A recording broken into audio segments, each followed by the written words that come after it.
And I think we'll start with kind of one of the more exciting projects, which is Fallout. We got to use stYpe hardware for Fallout, which was a really, really impressive project. One thing that made it really special was that it was shooting on celluloid film. Most of the time we're dealing with digital cameras, right? We can gen-lock digital cameras, we can synchronize those things, we can scale those things to a variety of different use cases. And being able to use stYpe hardware on a cinematic camera was, for us, I think, a first.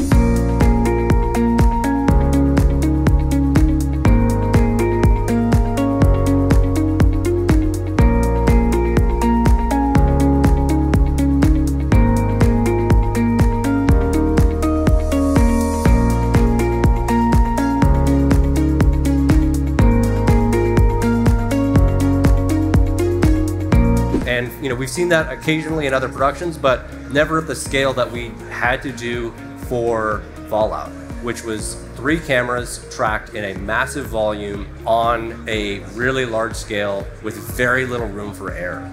RedSpy was a great solution. It was very easy to move around on the rig, recalibrate. Like, all we needed was just an Israeli arm, if you're familiar with that piece of camera hardware, to attach it to the ARRI film camera. And yeah, it worked great. So, it would get bumped sometimes. That's inevitable during a shoot, and it's okay. You just realign it, you just remeasure it. It takes 2 minutes to recalibrate. One of those really kind of special things was using not just the RedSpy hardware for the camera tracking, but also Follower.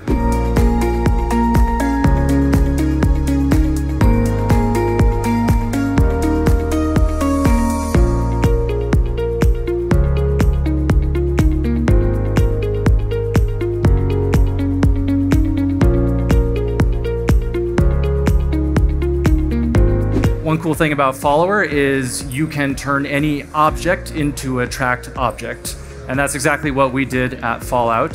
The Fallout LED volume was 24K resolution, huge wall ceiling, and also had 6 movable LED carts. And we turned each of those LED carts into a tracked object.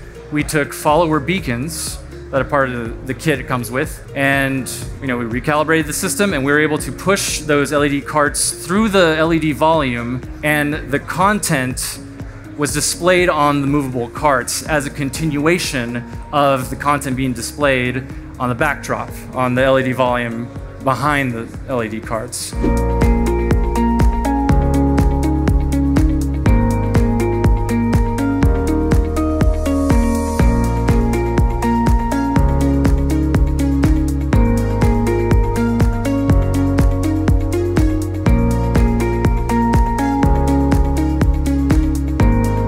If you've watched at least one episode of the show, you probably noticed the helicopter that they're flying in around a lot. We turned that whole helicopter prop into a tracked object. If you see in the bottom right, the very bottom right of that slide, that was a little custom machining job. We went to Home Depot. You see the Follower beacons are kind of peeking out over the top, the white beacons.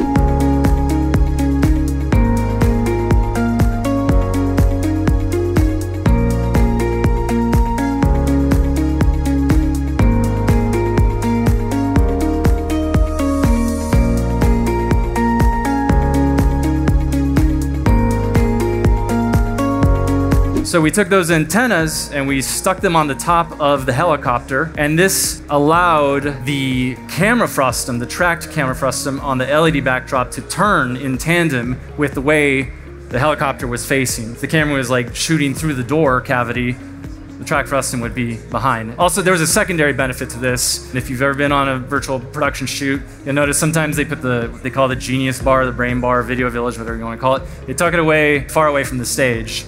And having this tracked object and tracked LED carts, all trackable objects in the Follower system, allowed us to get a sense of the spatial position of where all these elements were in relation to each other, even though we were tucked so far behind on the stage we couldn't physically see them in our line of sight. Props to the Fuse team for being incredible hardware and technical partners along with us, and props to the Magnobus team for creating some really impressive sets. It was truly a team effort, and at the core is always kind of stYpe on providing some of the most important reliable tracking data.